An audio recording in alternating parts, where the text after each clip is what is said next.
I really wish I started investing early because the moment I got employed after 3 months of confirmation, I'd have started contributing to a SACCO. Then in 6 months, I would get my first loan. Then I'll start investing then. Or I take an education policy because the best thing to take an education policy is before a baby is born. You realize when you take it after the baby is born, you're struggling with diapers, struggling with school fees, you have some other expenses. But when the baby has not yet come, that deduction is not taken into consideration. You can clearly survive without it. So I realized 6 years later, when I was now taking up the education policy, if I had taken up a 10 years education policy when I got the employment, then my policy would be 4 years to maturity. Anyway, today's video is all about some career mistakes I've done in my 20s. I regret them. But anyway, I still have a chance to correct myself in my 30s. And life is for the living, so I've lived that part with all those mistakes. I can now move on to the next decade without shame because that was young and foolish. I now know better. So stay tuned, watch the video until the end, subscribe, like, and leave a comment down below. Let me know which mistake do you think you've ever made in your career life. One of the mistakes I regret is having too much pressure to achieve professionally and wanting to do things very quick because I felt like I was running out of time. Because when my son was born, immediately after maternity, when you go back to work, I went to school to do my professional qualification for the diploma in insurance. So I was juggling. I'm working Monday to Friday. On Saturday, I'm in school. Then I only have time with the baby, maybe late in the evening because we would do discussions. And also the fact that you can't get time to read in the house. So that Saturday is when you will study.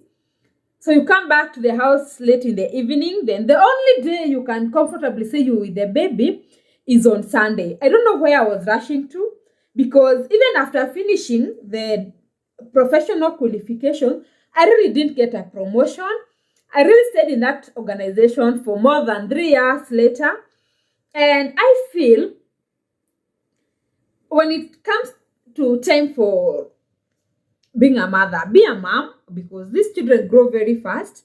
Once they are a little bit independent from entirely depending on you, maybe you're not breastfeeding, they can feed themselves, they can take themselves to the washroom, they can talk, they're able to express themselves, you can concentrate on studies. But trying to juggle both is not advisable. I wouldn't do that. In future, maybe if I get a second born, I wouldn't go for masters.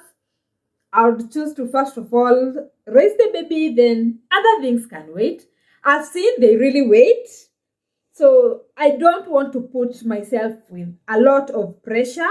The pressure of raising someone, the pressure of schooling, maybe you're getting married, you still want to study, one thing at a time. And some of these things we really don't plan for them. So if it comes and maybe you're given a chance to go work outside the country, go, you will come back and have kids later, or you can choose to let the opportunity go. You first of all take care of your family, then later in life you can do those things. So in my 20s, that I look back and I feel like it was not worth it. I wouldn't advise anybody to be in a rush, to juggle many things at a time. We only have one life, so just ask for the strength to live one day at a time. The second thing I really regret about my career in the 20th age gap is the fact that I was not in a good place to position myself politically in the office. And I thought results would work for me. And I also didn't maintain good rapport with people. Like, okay, no, we were not enemies, but again, we were not like that close. It was work and work. If there's a party in the evening, me, I'll go, I make a technical appearance, then I disappear. So there was not that closeness with my colleagues and my bosses. As you grow older, you realize people are very valuable. If you have good relationship with people, maybe you are having a drink, then people can now show themselves, because in the office you're forced to put on a professional look, and there may be a strain between you and maybe your boss. But if you're used to taking drinks together, then they get drunk and now they start expressing the other side of themselves, which is not professional. It creates a better understanding in the office. You're able to relate better. And at times, it's not about the results, it's not your work that matters, it is how well you are politically placed. Because people know, we've interacted with Jane outside here, we know she does this and this thing, we know her limits, uh we know she's an easy to go to person. She may be very tough on emails, but in real life she's not. So I feel that worked against me for many years, because my boss may not have known me well. Despite seeing us exchanging emails on polite reminders, or very using very harsh tones, or about being strategic, it's all about deliverables. That one didn't really help me, especially when it came to performance review at the end of the year, because there was that strain. We were not very close. So now that I know better, I really try to have a good relationship with everyone. I know sometimes even to climb the corporate ladder, it's not about how well you do your job. It is how well do you relate with people? How well are you a team player?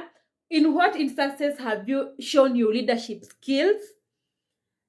Besides work, what else can you do? So those are some of the factors that are really taken into consideration at work. It's not like in school, where what mattered is just you work, you get an A grade, you go for the best course, you go for the actuarial science, you go for the medicine. In the corporate world, it is not like that. It is not cast on stones that you have to deliver and deliver properly for you to have your salary increase, or for you to be promoted. So I really want to do that in my 30s. And by the way, I'm thinking of, in the next 10 years, can I resign? Am I able to organize my finances in such a way that I can comfortably say at 40, even if I don't make it to the managerial position, someone will not have to be bossing me around. I would really want to have that freedom of, I want to go for vacation whenever I want. I really don't have to pre-plan for it. I really don't have to expose my business to anyone. Can I have a team of my employees that I'm running with? So I would want to take that in my next decade. Okay, sorry, that was an overlap of the second point. The number three thing I really regret about my career in my 20s is the fact that I did not start investing early. I remember when I got a job, I was still single, I didn't have a baby, I was still pursuing my actuarial paper. So there's a way my parents were supporting me. I really didn't have too much expenses, but money was still not enough. Now I know, even as your salary increases, if you don't plan properly, you might continue suffering. So I remember financial advisors used to come to our company and they would tell us, there's this investment policy, there's an Imarika policy. You can start saving with as low as 1,000 shillings. There's an education policy which you can be paying a premium of 1 month, maybe 5,000 or 3,000 minimum. And in my little knowledge, I felt like, why do I need to invest now? Maybe I need more time, I need more salary. I'm still too young to invest. And I didn't take up any of those products until like 5 years later. My friends who had taken short-term investment policies, I started seeing them mature, and they were getting some benefits. And it is at that time it hits you. You should have started investing early. The best time, as I said in the intro, to start investing in an education policy is before the baby is born, because that is when you are able to learn how to live without that investment. They actually say your retirement starts the day you start working. So you have to start planning for your future even before the children come. I took the education policy, yes, but 6 years later, And I feel like, should I have taken that in education policy the moment I got employed? Maybe I take a 10-year or a 15-year policy. Then by the time my child is getting to high school, the policy would be maturing. But now, 6 years later, you realize, and these are the education policies are usually long term, maybe 10 years, 15 years, 20 years. You are limited to accessing the money when the baby is going to college. And you see now with the CBC, a child may not even go to college.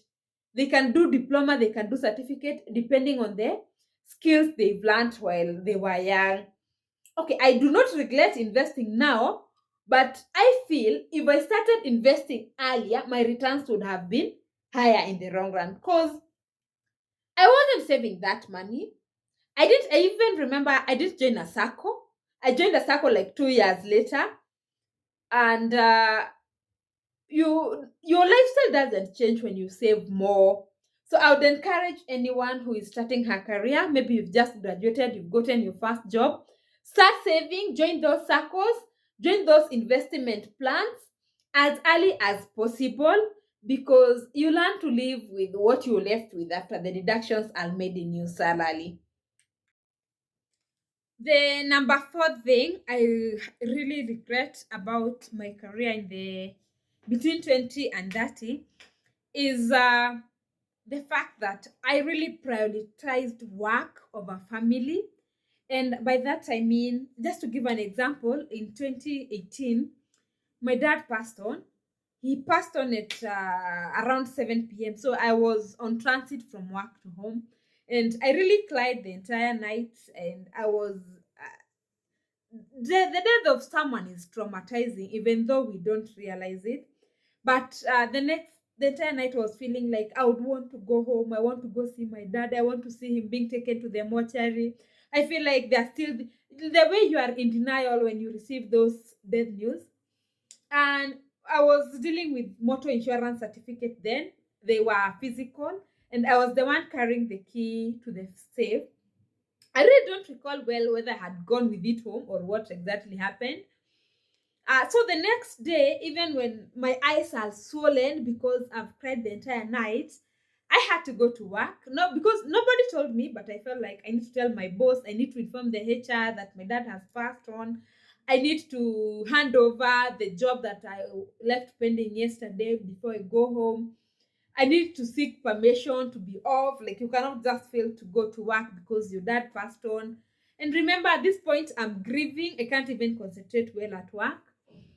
And I would have just sent a text to the HR or an email to my boss. And I said, I'll not be able to come to work because of one, two, three reasons. And after the burial, I came back to the office immediately simply because the organization I was working for by then had just retrenched. So we were understaffed. And when you are in operations, you have targets at the end of the month. And I felt like my colleague would be having too much pressure to achieve, or maybe we have business that we've not put in the system. So if I don't come and work, people will not achieve budget, because and there was a way I could help. So I felt like this work is so, it matters more than how I would have stayed with my family, because it's at this point you still grieving. You would want some more solo time. You'd want to stay with your mother to console her and your family members, because after the burial you're just left as a family to now mourn by yourself. So I remember I came back. My boss congratulated me for not neglecting my colleague, and he even gave me, I think, 1,000 as a way of appreciation. However, it took me so long to heal, and even my performance at work was affected. So I feel like I would have taken the 10 days compassion leave. I grieve, I mourn the death of my dad, then I come back to work refreshed. And because work really has to continue. When retrenchments come, nobody remembers you sacrificed your family time to work to achieve targets. And when I talk again about prioritizing work over family, We used to work so late, especially the last 2 weeks of every month. We would even have dinner at our offices. And we had this lady, two ladies who are very old. The boss didn't like them because at 5, whether it is on date 30 or it is on date 1, they would close. They would say, we have husbands, we have children to attend to. But for my case, because I was still young, I was a young mom, I didn't have a lot of, I was not so experienced. I would not face my boss head on. I was not a kichwa ngumu. I would stay. You realize you are even burnt out because you get home at 10, at 11. You can imagine taking dinner at your place of work for a whole week, 2 weeks. Then the next day, you're still expected to be there early. You realize you are not able to bond with your family members properly, because even when you come at home, your energy is fully exhausted. Now at this age, I balance both work and family. If it is working time, I ensure I've worked. If it is family time, I ensure I'm also attending to my family. So if I'm working up to 5, I close doors, regardless of the pressure there is, unless it is something urgent. That one, and it is not like daily, it is maybe once in a week or in a month I'll get late to at work. But normally now I cannot. There is more to life other than just working. Life is a big dimension. You need your family, you need your alone time. So if you finish all your energy for your boss, what will you have left for yourself at the end of the day? So as I move on to the next decade, I've already started practicing that. I'm trying to really balance. I'm trying to put everything equally and prioritizing what needs to be prioritized and delegating where I can so that I'm able to concentrate better if it is at work. If it is at home, I'm also able to concentrate better because I don't have stress issues. I don't have work carried at home. And I'm also not carrying home issues at work because I'm having too much pressure. So for anyone who might be a young mother or a young parent or a young father out there, or you are even a CEO, there's more to life other than just making money and achieving goals at the workplace. As you achieve your goals at work, also have your goals at home that you are looking forward to achieve. And by goals at home, I mean you've said that you have to watch news at 9 p.m. You have to spend 2 hours uninterrupted with your children. You have to play with your children every day. So I regret that bit. I regret so much. I would never want to prioritize my work before myself or even before my family. If today I feel I'm so sick, I don't want to work, I just send a text message. If they decide to fire me, it is still okay because there is life. Life is broad. It's not just about achieving targets. It's not just about setting strategies and achieving them. It is big, and every other role matters for you to have a fulfilling life. I want to live a life that I can remember.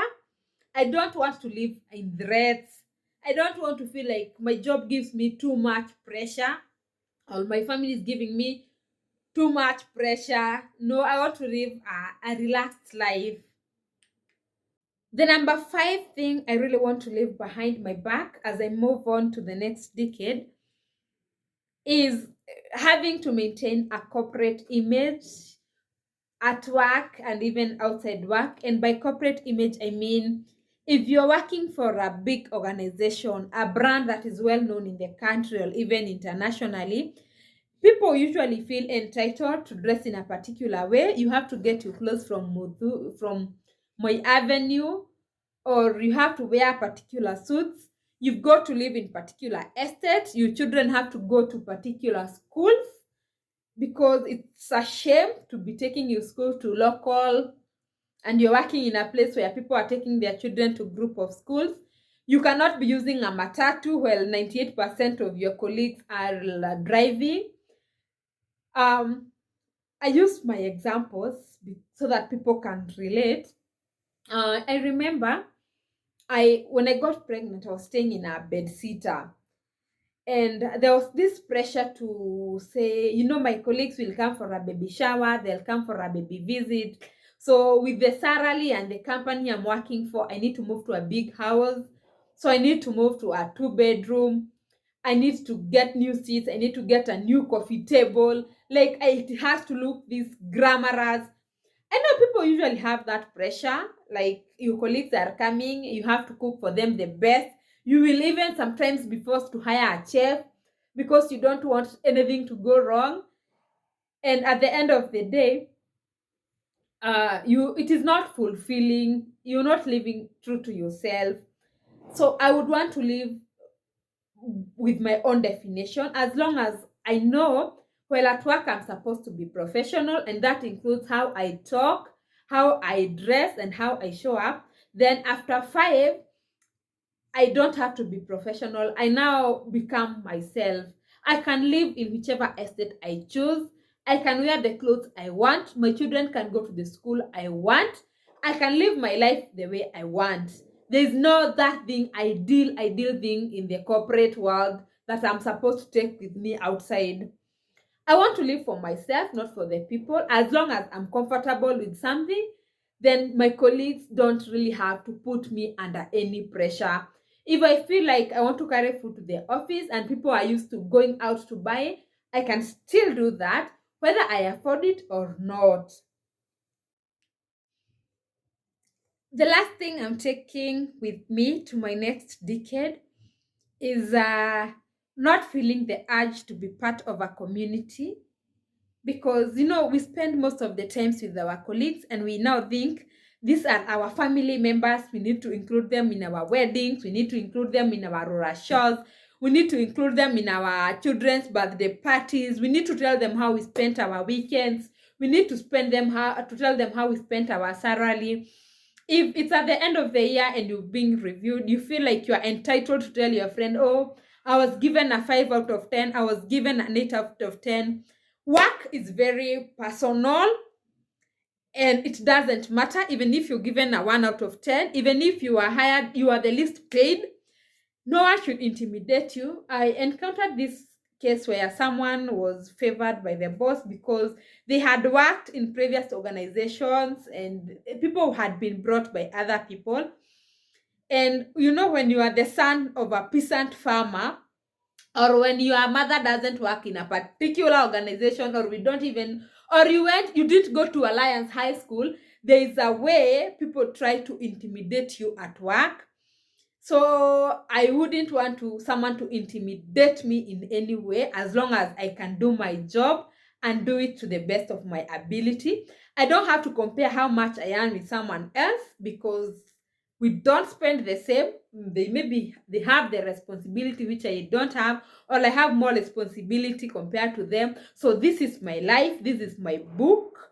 The only thing that matters is I'm able to deliver and I'm able to live well with people. Outside that, there's no similarities, there are no differences. We are just co-workers who have a common goal, and it doesn't really add value to know you went to a university that is not even recognized. It does not even add value to know where you come from or who brought you here. The point is, I want to deliver and I want to live well with people. I do not want to know how much people are earning, because it is a personal life, it's a personal choice.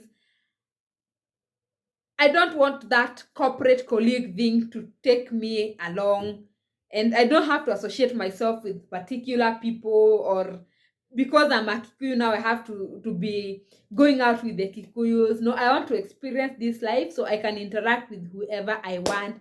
So I've come to the end of this video. It has been my birthday vlog. Thank you for watching. Please subscribe, like, and share. Until next time. Adios.